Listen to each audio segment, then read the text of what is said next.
gift that you got, the one is done by the B40 women, and they just did it a week before our forum, for our forum. So they did it, Susie had a B40 ladies do, because she wanted to support, it's a dream, she and her partner to do. And I also spearheaded UN Specialist Centers Recycling. So it's very important that we start from somewhere. Yeah, we start from somewhere to do something. As you can see that climate change is serious. We feel the heat even with air condition. So imagine your kids will not see anything like the glaciers in New Zealand. So previously that you can see glaciers, you know. So they will say back 10 years ago the glaciers, now you can't go. There's no more to see. So there's no more corals to see. There's no more things to see, and they wouldn't, certain fish and all that, and extinction. So we don't have a lot of species. We have to genetically modify a lot of things. So that's what I thought deep in my heart when I was looking at the forum. I wanted something on planet. Because for me, it's about the diet. It's about where we live, what we do, and everything as a health professional comes together. Yeah, because we also advise them on diet, right?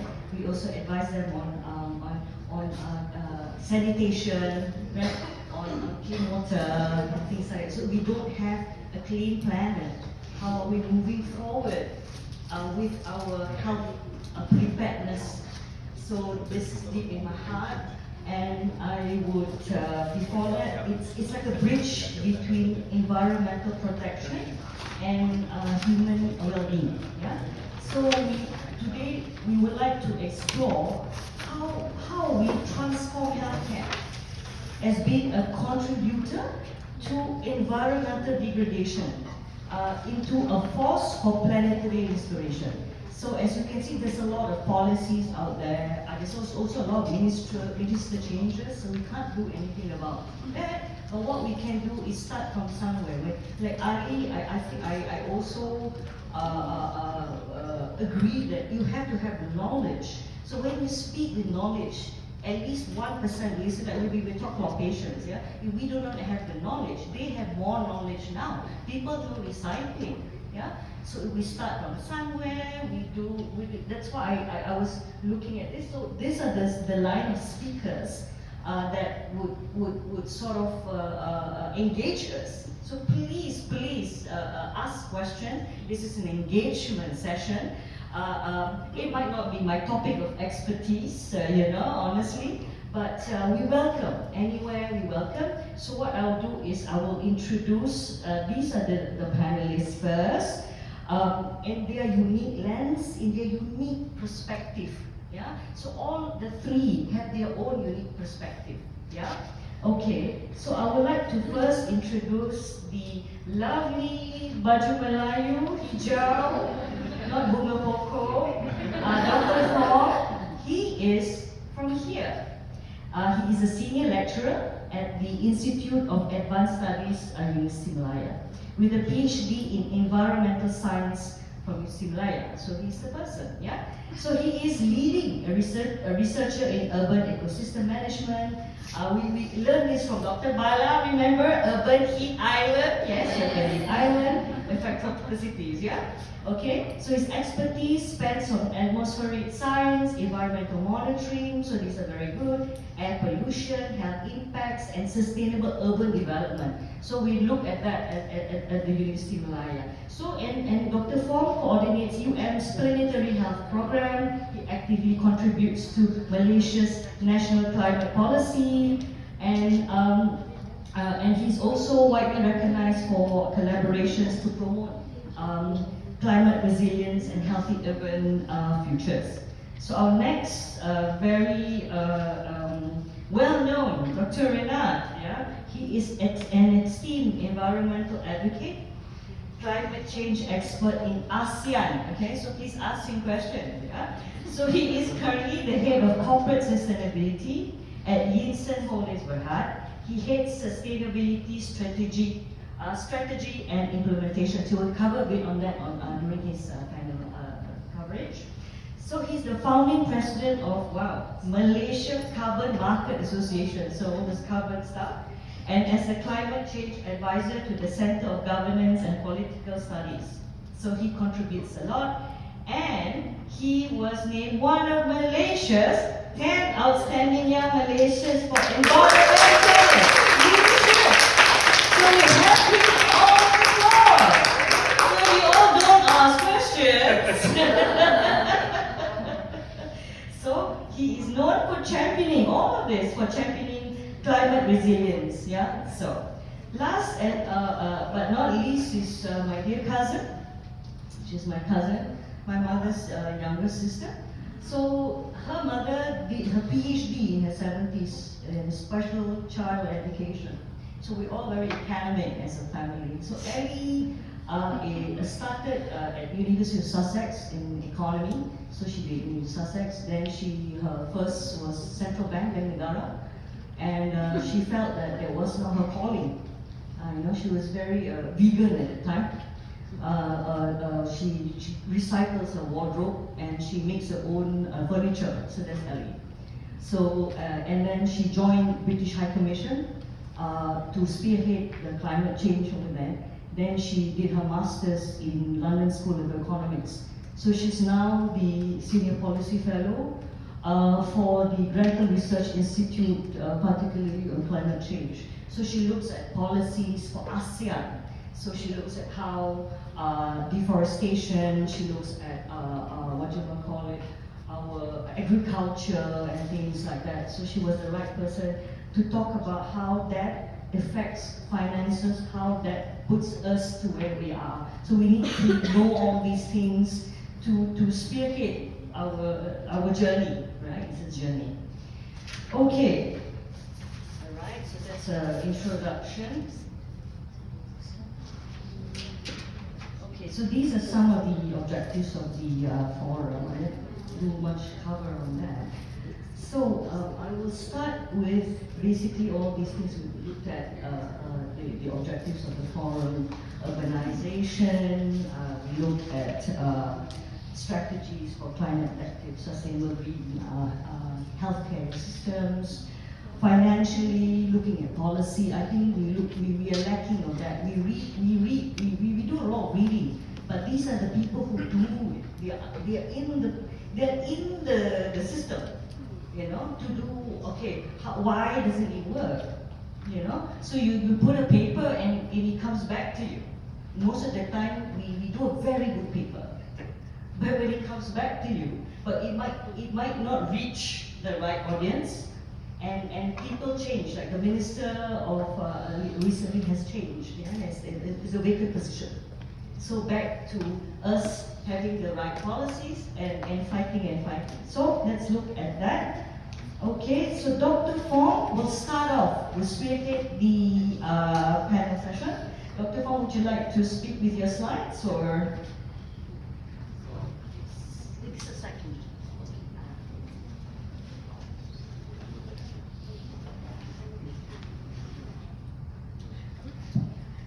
Hello.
Since we're waiting for the video, I'll in the presentation. So Dr. Fong will be sort of answering three main questions that I've put up. So the first question is, why is climate change increasingly seen as public health emergency? Okay, and how does it disproportionately affect vulnerable populations? Okay, I'll pass over to Dr. Fong since his slides are ready. Thank you.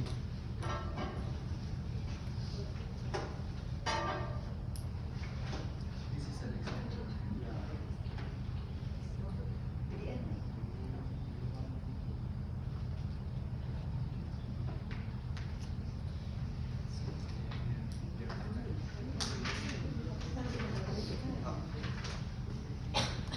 Oh, dia punya Shopee apa? Control yang untuk bikin extension tu Windows P.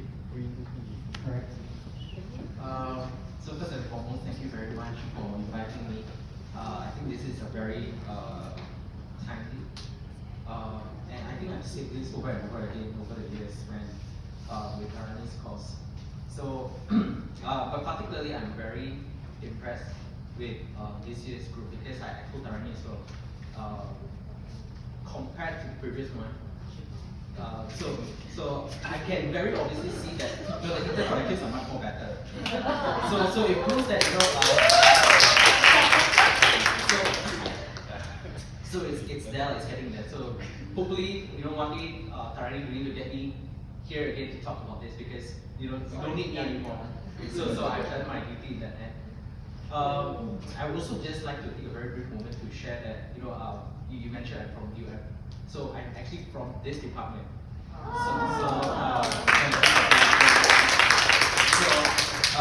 But I'm not registered with this department. I'm registered with IAS. But one is sitting outside the office. And I'm sitting just outside of Prof Victor's office. So every time he passes by, okay, he's behind me. So I'll feel a certain sort of pressure. Must faster finish up my PhD. Prof Victor is a very fantastic mentor.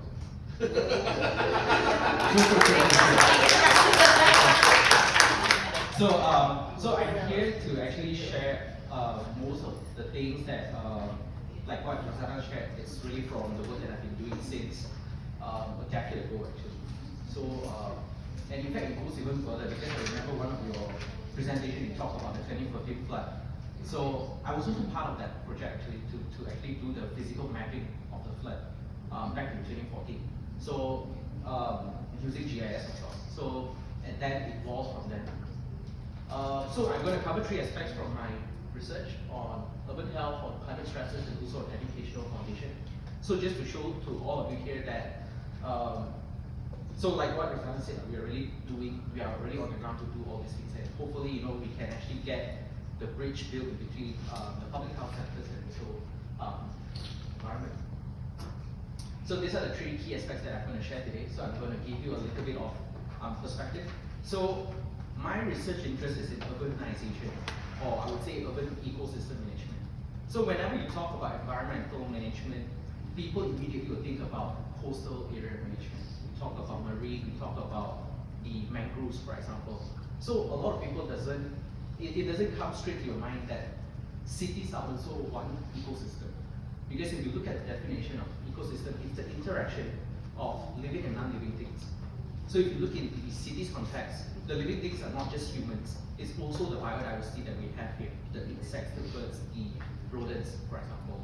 And the non-living things is not just the buildings or the roads or the cars, it's also the biochemical cycles that we're talking about. So we're talking about greenhouse gases, we're talking about the environmental stresses here, like the meteorological factors like air temperature, wind humidity, etc., etc. So all these complicate things. And this is where my interest is in because 70% of the emissions, when we talk about global emissions, are actually 70% of them are coming from cities. So that is also part of the health system that we need to talk about. So I'll share some findings from the research group that we are in, from the UHR research group and also from Respire. So I'll tell more what is Respire later on. And also I'll share with you what, besides being an academic or researcher, what are my other roles at IAS, as a Financial Health Alliance, and also with UM Sustainable Development Center. So we cannot talk about planetary health or the deterioration without talking about great acceleration and also the planetary boundary, because a key topic that we are talking today is on planetary health. So if you look at this, this is where I would say that the scientists actually have coined this as the age of Anthropocene.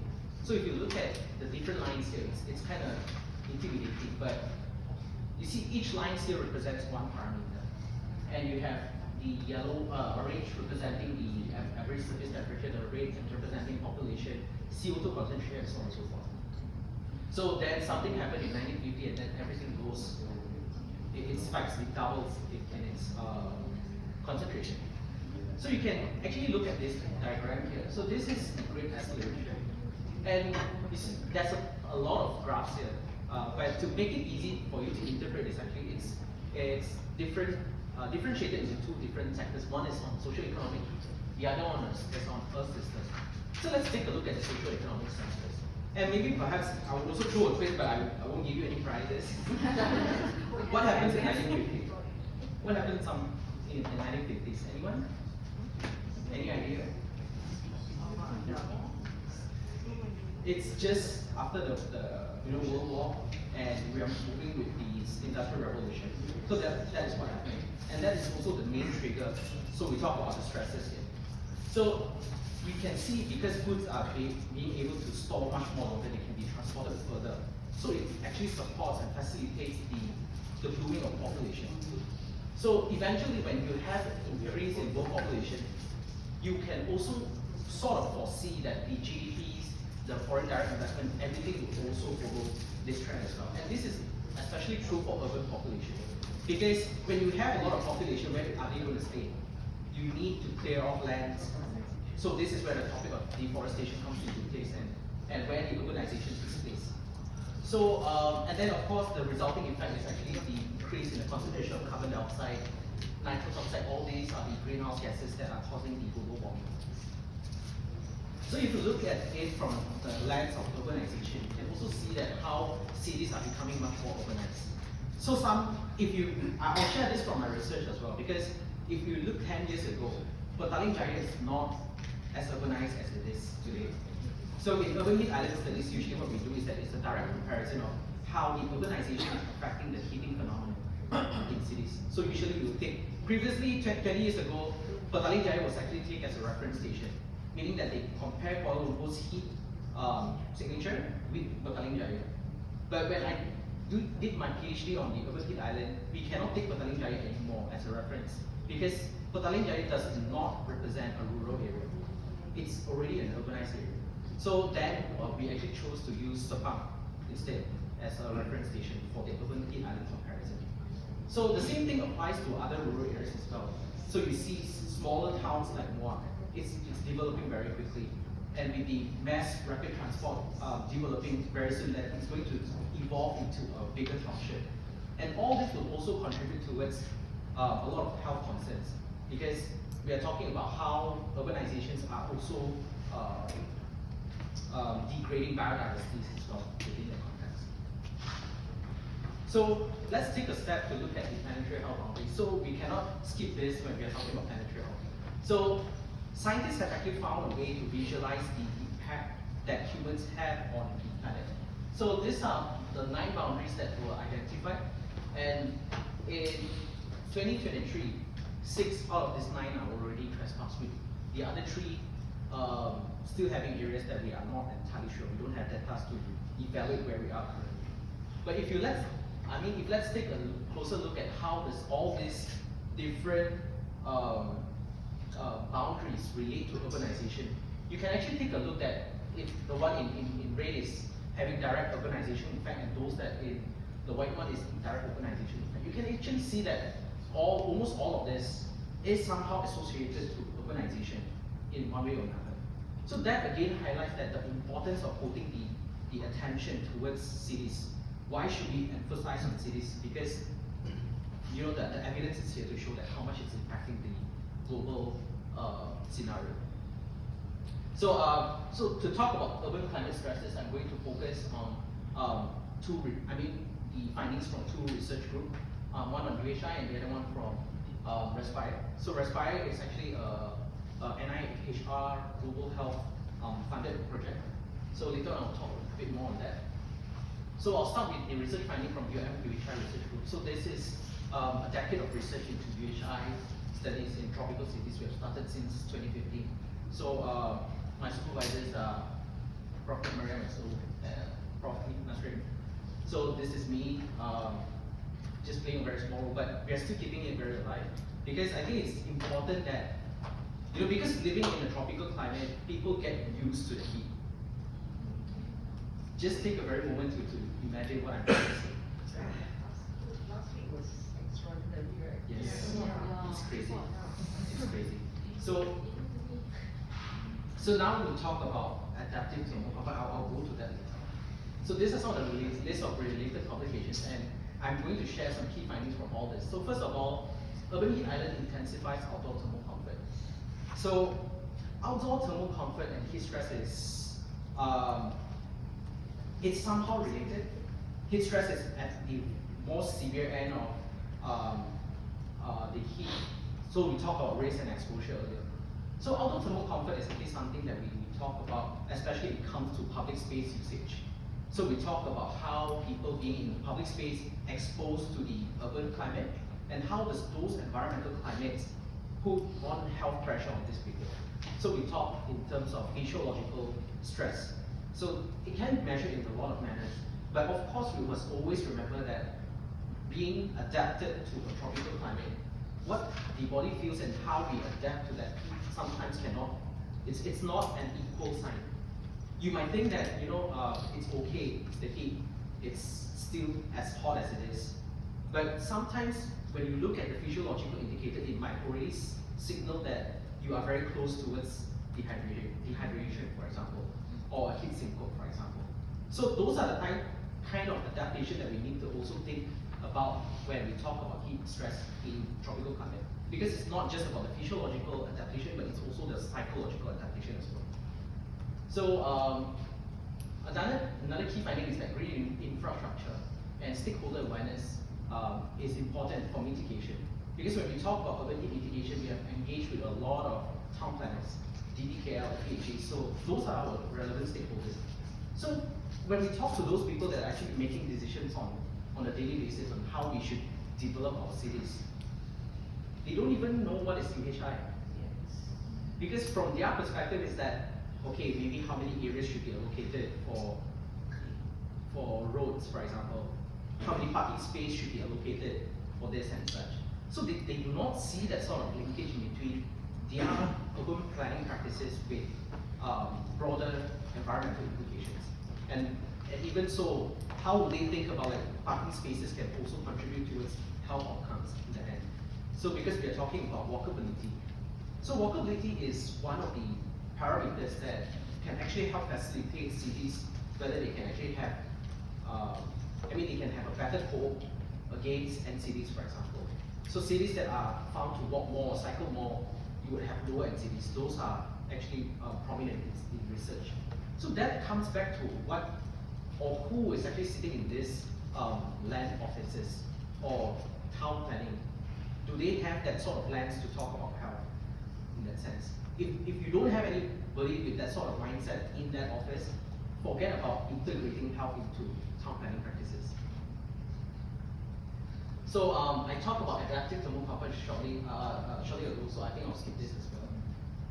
So these are some of the ongoing work that we are currently doing. So I see there's a recurrent theme from the earlier presentation talking about how we don't have ice on road to work on this climate. So what we are doing currently in UM is actually we are developing low cost sensors. Because when I did my PhD, we were funded, and one unit of the weather station is about 10 to 20K. So, and it's not mobile, and it requires a lot of maintenance. So currently a group of us from Institute for Advanced Studies and also a group from Computer Science and ICT. So we are coming up with a solution which is developing low cost sensors. So low cost sensors, there are a lot of downside. They would say, why sensors are expensive? Because they are very accurate. They are very reliable. But nowadays we have AI. So we can actually make good use of AI to compensate that sort of measurement. So that's how we are trying to tackle this problem. And hopefully with this sort of broad monitoring system, we can actually help to develop a more accurate early warning system. So this is also something that is ongoing currently. On that, we are also working on looking at how urban forests is actually helping to tackle climate change. Because forests, they have a lot of ecosystem regulation services, but it's very difficult to communicate to people to say, or especially the stakeholders to say that plant trees because that's going to help you to lower down the temperature. They are not going to listen to that.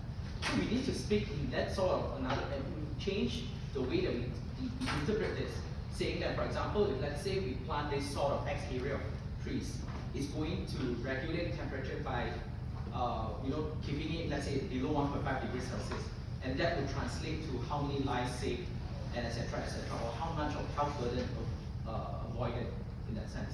So now we need to talk in that sort of language. We cannot no longer say like we need to plant how many trees and so on. It's not going to work that way. Yeah. Okay. So just sharing a little bit from Inspire Research Group. So this is a very big research group. So it's funded by NIHR. It's looking at improving respiratory healthcare across 7 countries. So from Bangladesh, India, Malaysia, Pakistan, and currently we add on Bhutan, Indonesia, and Sri Lanka. So we are looking at how we can improve respiratory healthcare, especially on those with asthmatic symptoms. So I'm just only sharing from the air quality perspective because I'm actually in the research group. So we have 2 phases of this research work. So the first phase started in 2016. And that was actually to look at the interlink between air pollution and also respiratory health burden. So we have come up with the modeling to help predict how can an air quality episode trigger asthmatic patient, an asthmatic outcome. And then in phase 2, which is the current phase, we have developed an AQA Respire app, and it's used as a tool to help intervene if we can actually improve the asthma control. So indirectly, what I'm trying to say here is that it's already evident that the air quality in cities are way beyond the WHO air quality standards. And it's also evident that how the air quality is also influencing the respiratory health outcome. So, in the policy brief that we have recently, very recently produced on improving air quality, I think more than half of the solution towards the policy makers are not related to air quality. It's related to a broader perspective. For example, how we can actually set up a central working group that is chaired by the Prime Minister, so that it can be triggered down. Okay, so very quickly, so beyond my work on research related to urban heat and also air quality, I'm also the program director of ASUM Planetary Health. So we have started this since 2022, and the idea behind this planetary health is that we want to advocate the interlink of health and the environment, and everything that's happening actually in this ecosystem, in this collapsing ecosystem. So because of that, we are also very largely involved with the National Planetary Health Action Plan. So I'm one of the module director for Transformational Sustainability Leadership module. That's quite a mouthful, but so from this National Planetary Health Action Plan, there are 3 outputs, and the training model is one of them. So the idea of this training model is actually to be pathway plan. So meaning that any government servant after this will have to go through this module, so that they will be equipped with the knowledge about planetary health and how does everything link together. So it's already beyond the healthcare system. It's basically getting everyone involved.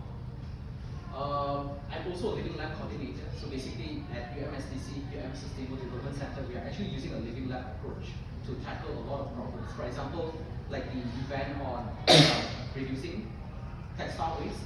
So we have a Zero Waste Center for that as well. I'm also a convening member for the South and Southeast Asia Regional Hub Planetary Health Alliance. So Planetary Health Alliance is actually situated, the headquarters is in DC, Washington, and we have 6 to 7 regional hubs. So I'm one of the convening members in the South and Southeast Asia region. So this is maybe I'll just last slide here. Because we have 2 more. Last. So this is a ministry-funded project to actually sort of come up with a module. So this is an educational module to train 2 generations. the youth and also the next upcoming generation, which is the primary and secondary school students. So for this project, I've already partnered with Isaac Malaysia, UNESCO Club, and SDSN Youth, so as to carry out this sort of message out about planetary health. Right, so I will stop here. Thank you very much. Thank you, guys. Sorry about that. So now the stage is to Dr. Renat. Then we will get to Ellie's recording and we have the Q&A. Think about some questions.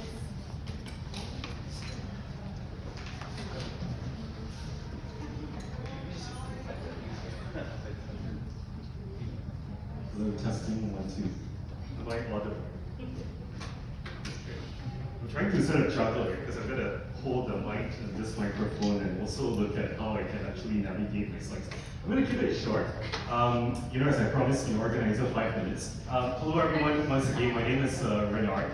I would sort of see myself as more of a academic, right? So after graduating, I guess, like with my PhD, I really entered the industry, the workforce. Sustainability has always been quite pivotal to the work that I do, and as Tarani, one of my senior equity initiative fellows know, I do dabble in quite a fair bit, of different topics relating to climate and sustainability. But for today specifically, I thought maybe one perspective that I wanted to bring is really from the private sector side, right? I think there's really a lot that has been talked about, discussed on planetary health, the IPCC report. We've even dabbled into, really looking at the frameworks available for climate risk. So I'm not going to touch a lot of that, but I just wanted to go on and talk a little bit about some of the case studies in the private sector.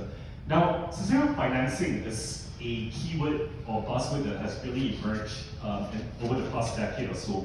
Actually, if you trace back the epistemology rate of how sustainable financing actually started, it can be dated all the way back to the 1890s. And just progressively, like in the 1987, like for the very first time, there was this ask on, hey, can the private sector actually do more beyond just reporting on profitability? Everything that you look and think about is all about profit ratios, how much revenue, how much return on equity, how much return on assets. But that language is starting to change.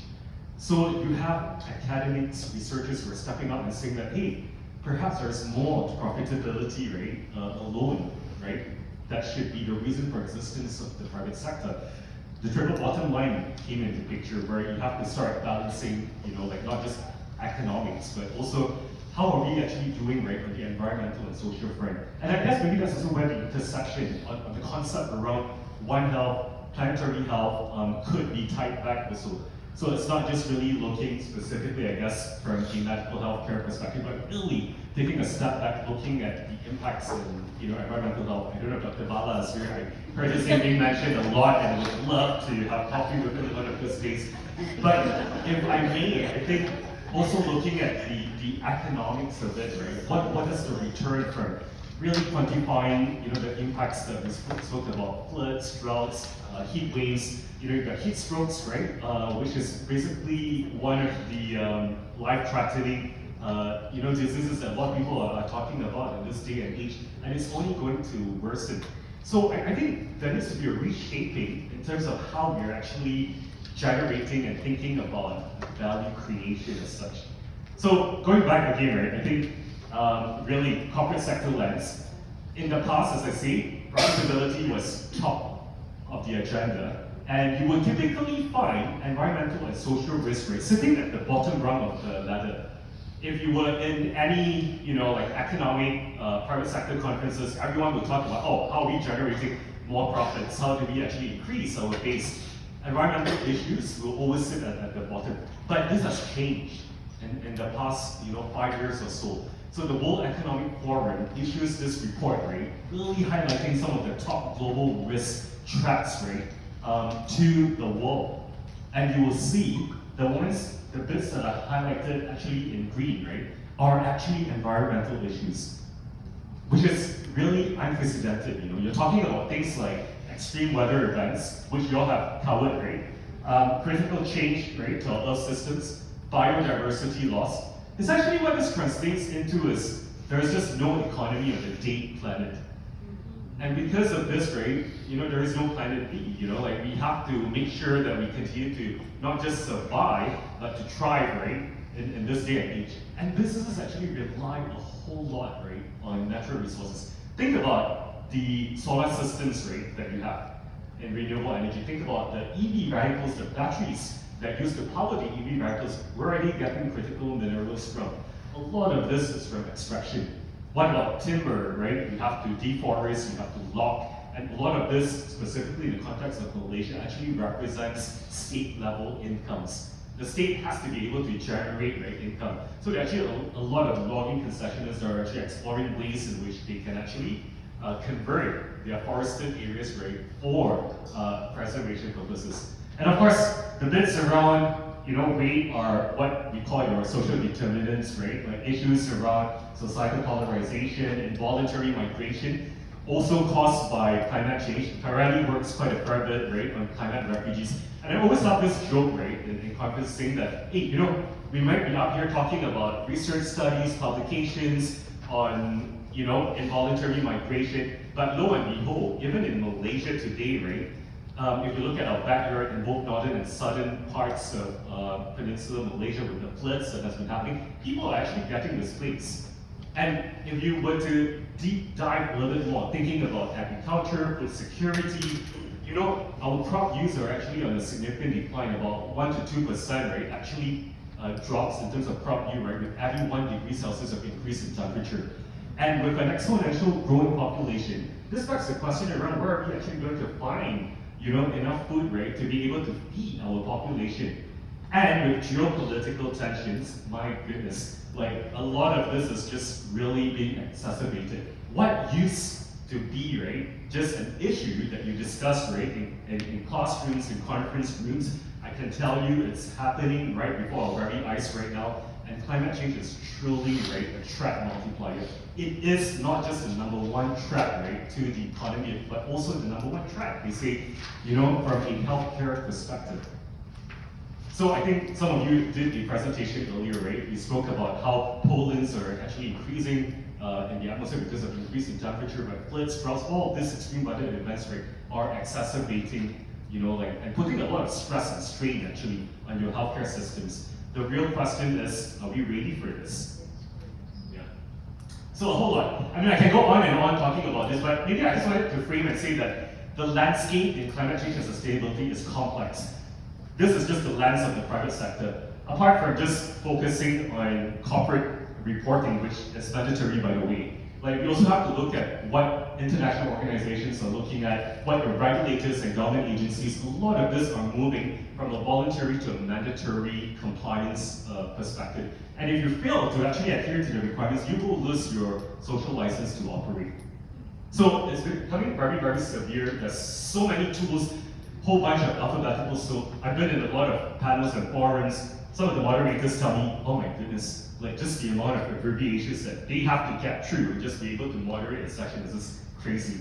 So you can imagine deep diving, learning about all of these terms, it's just insane, right? So it's just a quick snapshot of my world in the private sector. Everything that you see, all the abbreviations up there are things that we have to learn, right?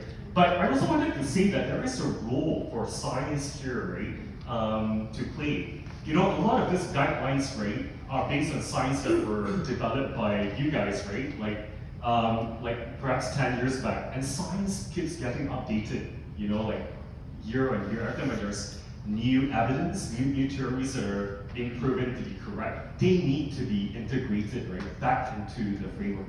So as researchers, maybe one challenge I would put out is do not stop, right, at just research publication. You have to be able to advocate, you have to be able to go out there, communicate with the right audience. And as public health practitioners, I think there's so much role that you can play, right, to help change the landscape of the ecosystem. And maybe that's the signal, right, for me to stop and I will, pretty much just stop there and go with the Q&A. Thank you.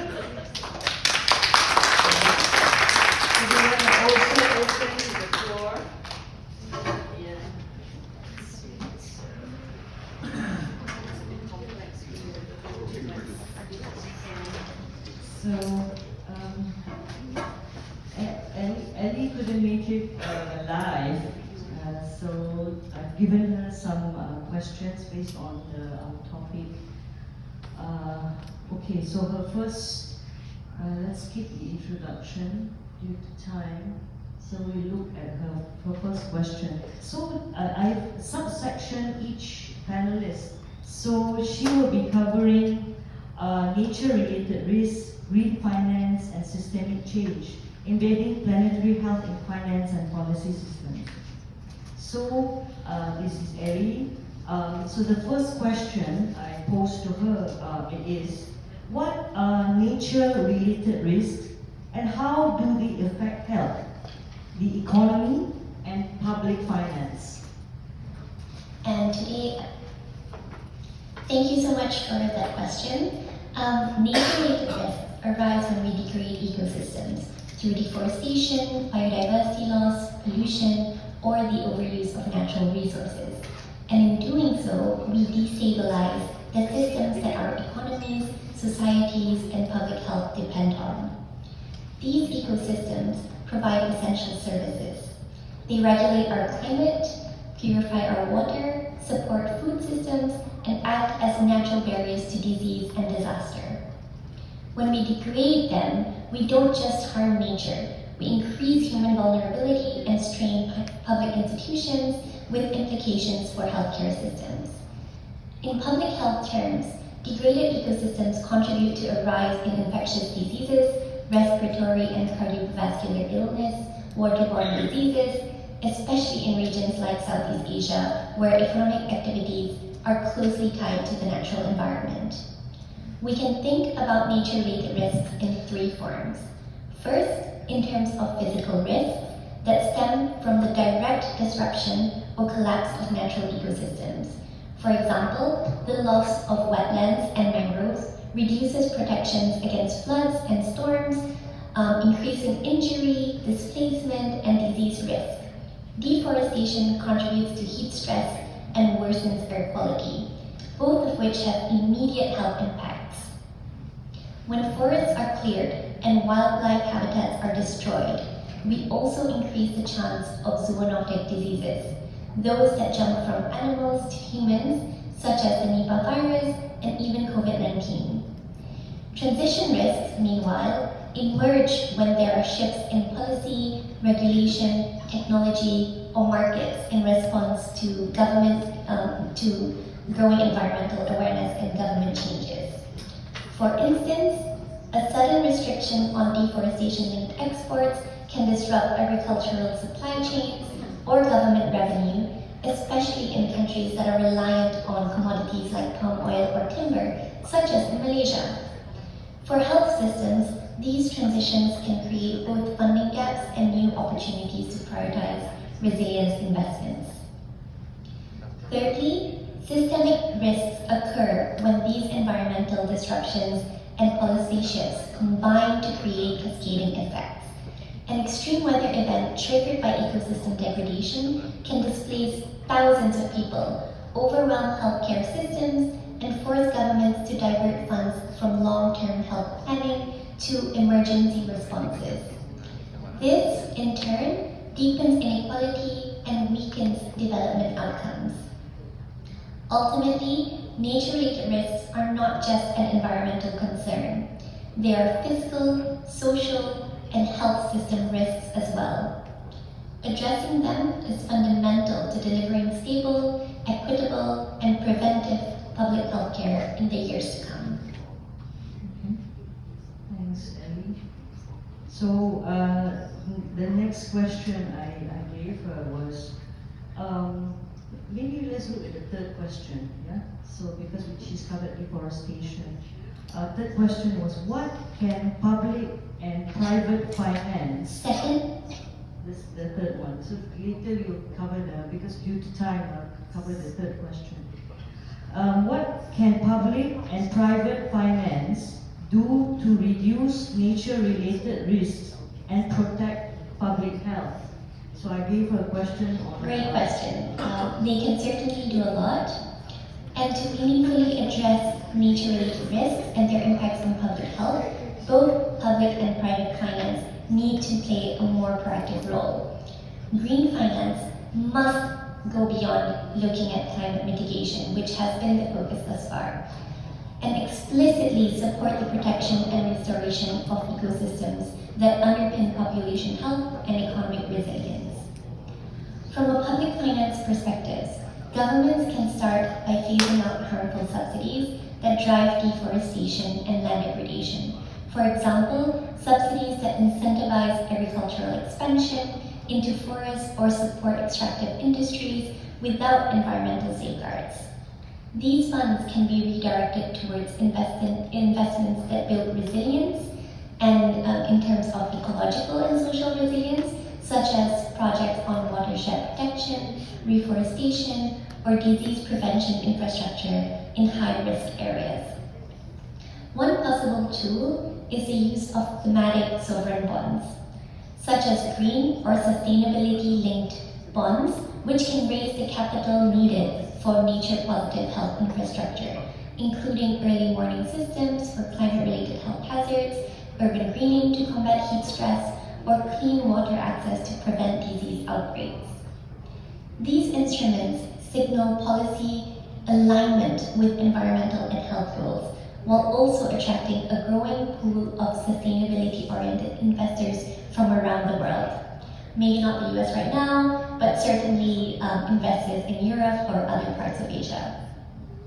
Meanwhile, public finance institutions, particularly ministries of finance, can also integrate nature-related physical and transition risks into fiscal risk assessments and long-term budget planning. This helps governments better understand the costs of inaction on ecosystem degradation and the co-benefits of investing in ecosystem services for public health outcomes. On the private side, financial institutions have a critical role in identifying and disclosing nature-related risks in their portfolios. Many investments, particularly in agriculture, infrastructure, and energy, are exposed to environmental degradation and contribute to public health burdens. Integrating health-aligned environmental risk metrics into investment decisions can help shift capital away from harmful activities and toward regenerative practices. Blended finance approaches can also unlock new opportunities. By combining public funds with private capital, governments can de-risk investments in nature-based solutions that deliver measurable health and climate benefits, such as mangrove restoration for flood prevention or forest protections to reduce respiratory illness linked to haze events. So I hope. Okay, so I think now I'll open some questions from the floor to make it more interactive. Any questions? That's one. Yes.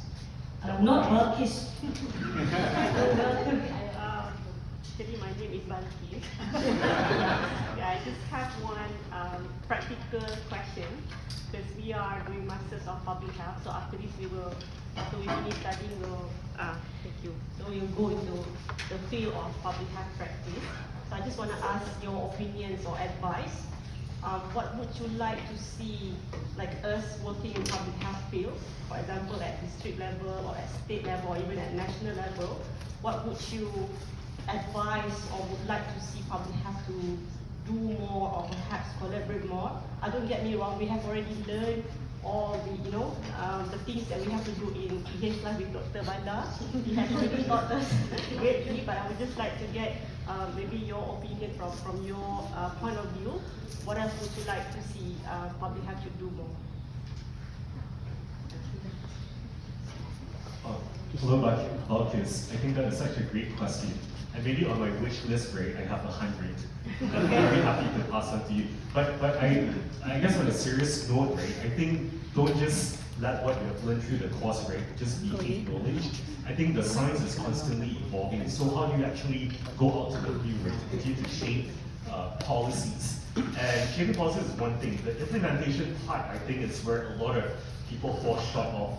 You can have, an A star, well-written policy, but when it comes to implementation, when people start auditing, you realize that there are actually a lot of gaps. Because this also means that you have to plug yourselves, right, through an interconnected ecosystem. Say, for example, I'm trying to champion climate justice, right, at an ASEAN level. Can you imagine the number of stakeholders that I have to engage with? Not just the local communities on the ground, policy makers, financiers, bankers that are actually funding some of these projects, writers, media. There is so many groups of people, right, that may not necessarily have the similar level of understanding as we do. Trying to get everyone on the same page, even more challenging. I just got back very recently from Jakarta, right? The Committee on Science, Technology and Innovation, trying to push forward, this agenda on climate justice, trying to push forward this agenda around planetary health. You had no idea, like everyone seems to be talking, right, in silos, if I can be very honest with you.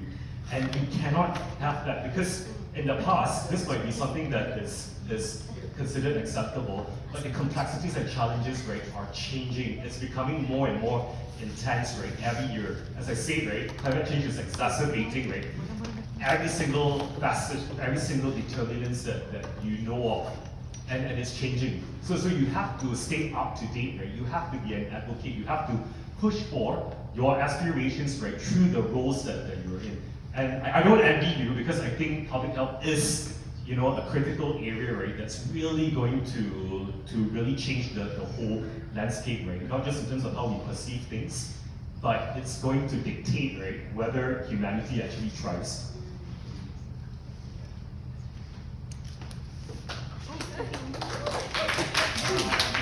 Maybe just a little bit to add to my wishlist as well.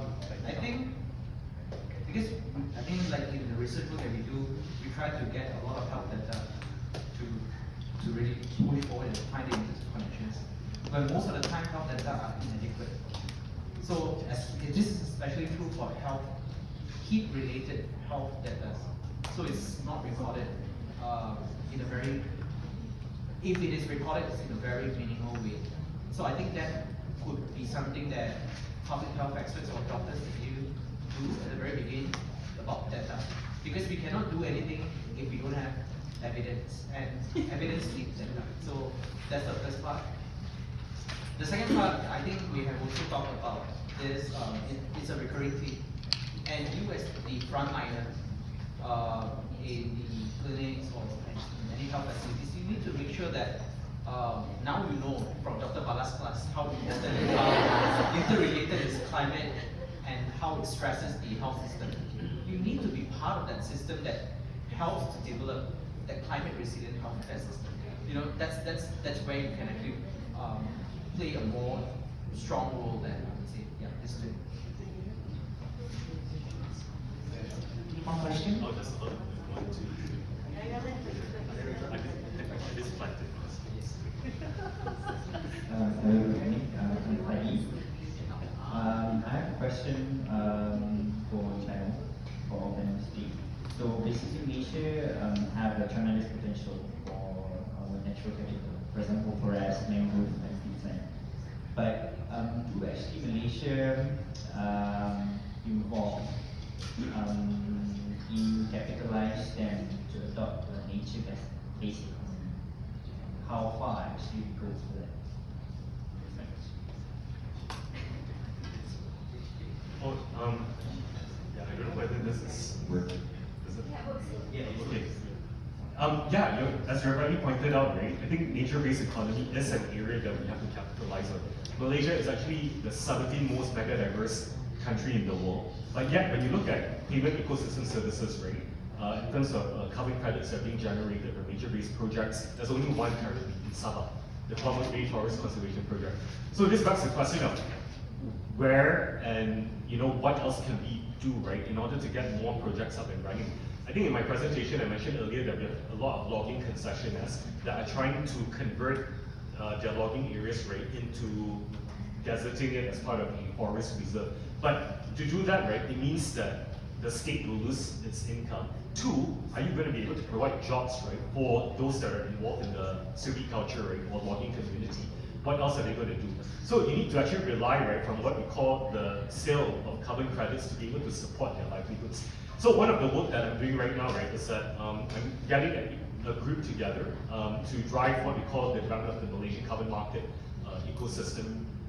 So one of my roles is also as president, right? But it's so complex. I'm trying to get the financiers to finance the project. I'm trying to make sure that the scientists and technologists that are developing methodologies, local methodologies adapted to our context, right, are familiar with how carbon can be calculated. We're trying to get the verifiers, validators to verify the emission savings through the intervention. And then we're trying to link it up, right, through a market ecosystem, right, to ensure that there are actually buyers that will actually take on these credits. So this is an example, right, of being what it means to be in the system. Right? Sometimes it's easier said than done, right? Because after having done through 100 plus initiatives, right, people can still say, oh, I've never heard about it. So there is a lot of work, a lot of challenge that lies ahead. But you're right, in Malaysia, I think we need to capitalize on that. There's a lot being spoken about on eco-tourism, but we need to be able to protect. Yeah, it's very important asset.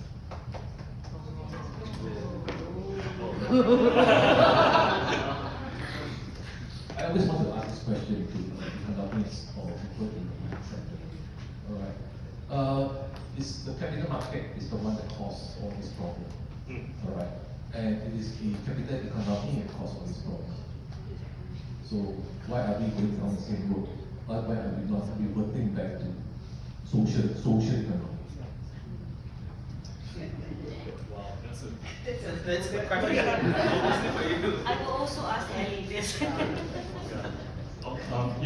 Thanks, Prof. Victor. I think that is a really loaded question. Right?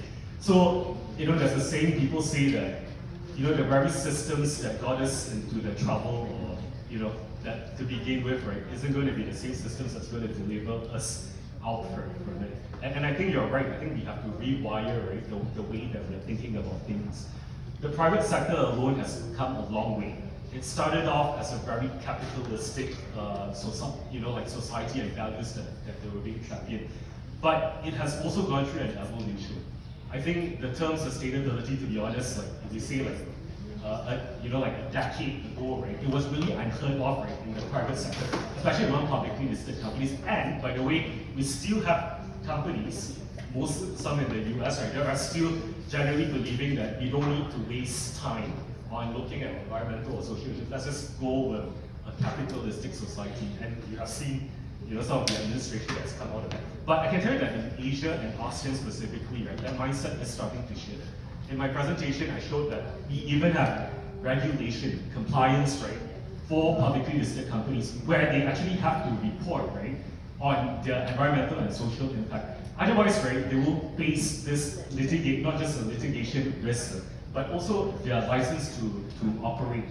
But this is also where I think the connectivity needs to be that private sector will always have its own interest rate. It wants to do good, but also be able to make money, to be able to pay your workers, and it doesn't come cheap.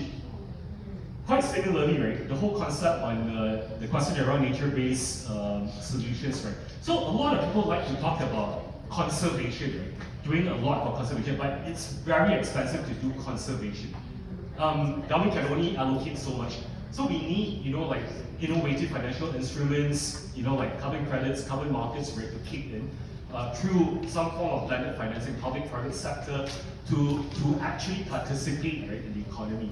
The main issue, I think, right, that most people have right now is that it's not my problem. You think about water, right, water security in Malaysia, who actually thinks that we're doing a good job, by the way. Can I have a show of hands? Do you know that in the 21st century, right, you're turning on your taps and there's no water?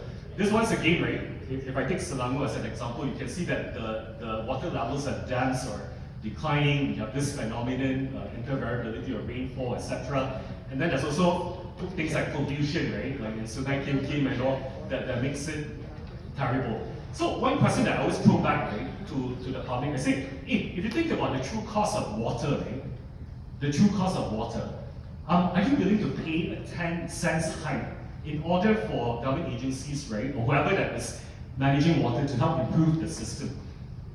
A majority of people, I can tell you the response is we believe in it, but when it comes to increased pricing, sorry, you know, I won't participate. But if you increase rate 10 cents on your Starbucks coffee, everyone's like, oh, no problem, like I'll just happily pay for it. It's just, right, 10 cents.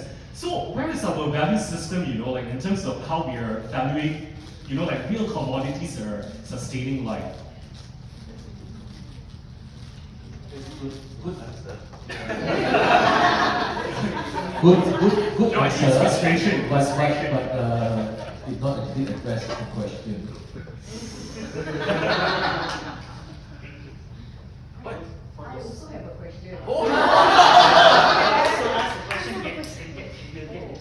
Wow. So like a token appreciation. My question is related as well. I mean, and also you mentioned a bit about state interest and so on. And the way the state funds is actually through local, like the forests and natural resources.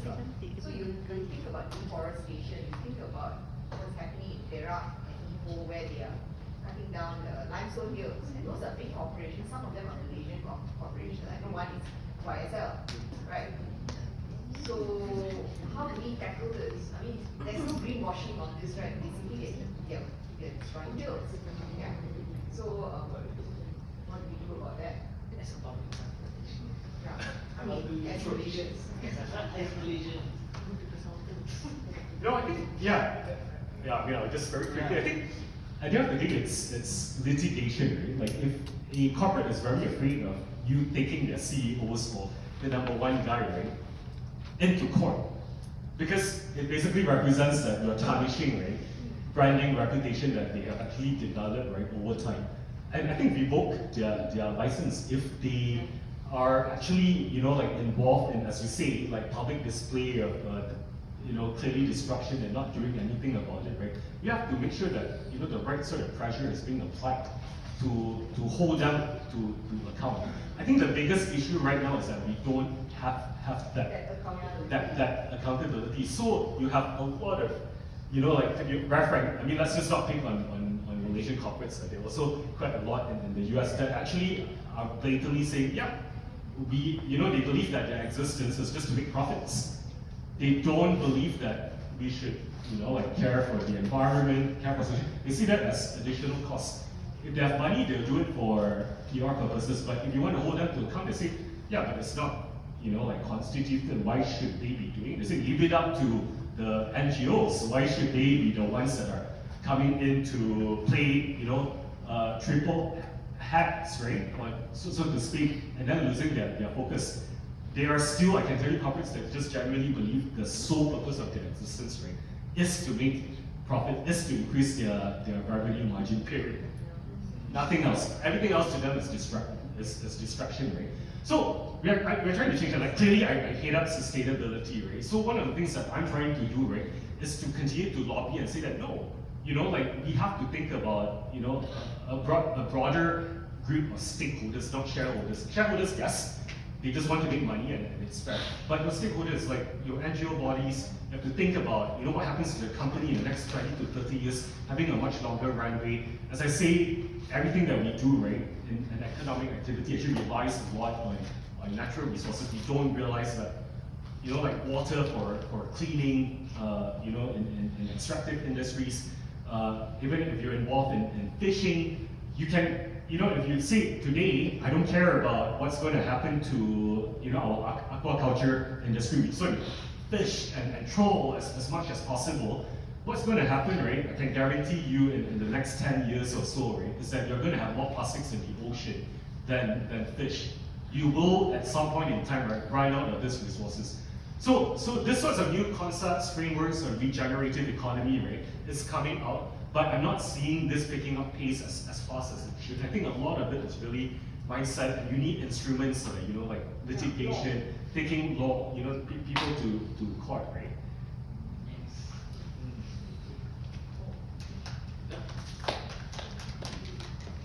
One more question. One more question. Yeah, one more question. Hi, how are you? I'm Leila from Oman. I came from this country where the university. So,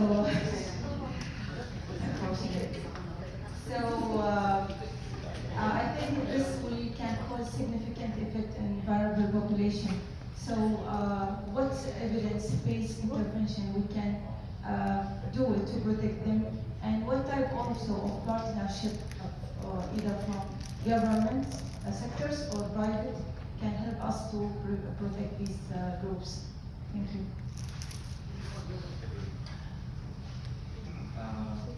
That's a very difficult question.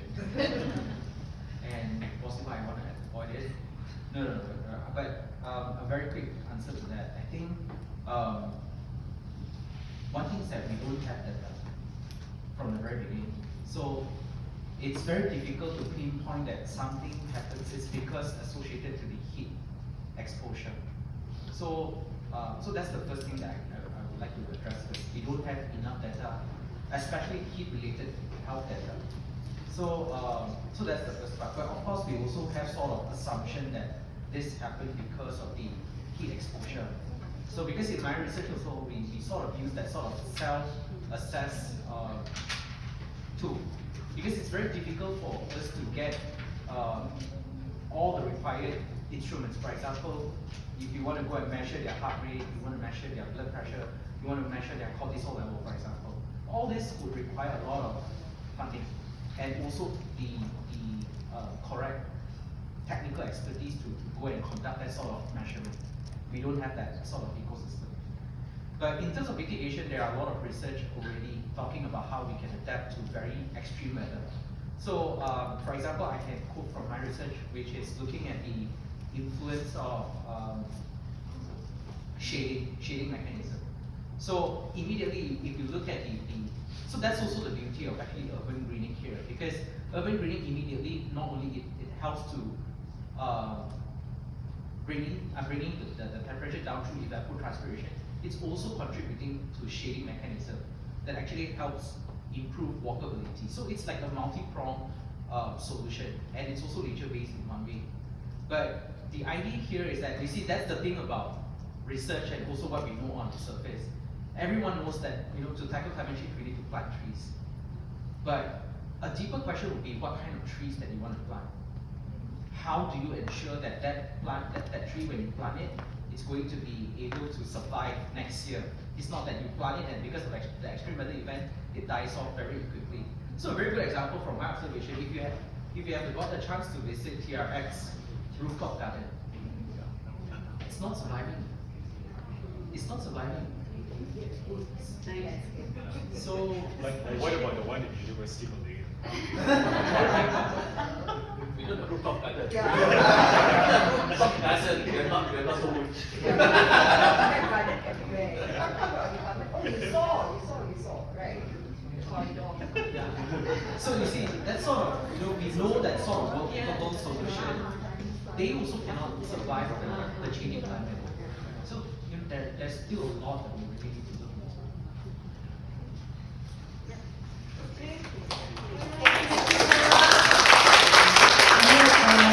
You've enjoyed from the tea to the souvenirs, the sponsorships from Suzy. Thank you so much, Paul.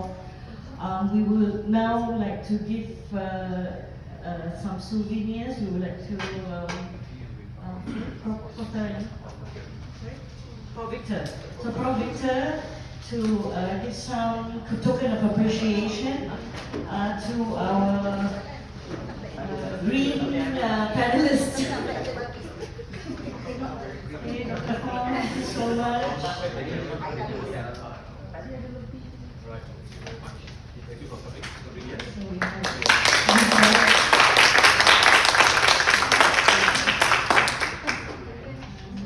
Dr. Rena, thank you so much. From Jakarta yesterday, coming in here. Thank you so much, Prof. Dr. Tarani, for inspiring us, giving us an inspired topic. And very brief. Thank you. So I hope everybody enjoyed. Have a good evening. Pictures, yeah, we have one picture session.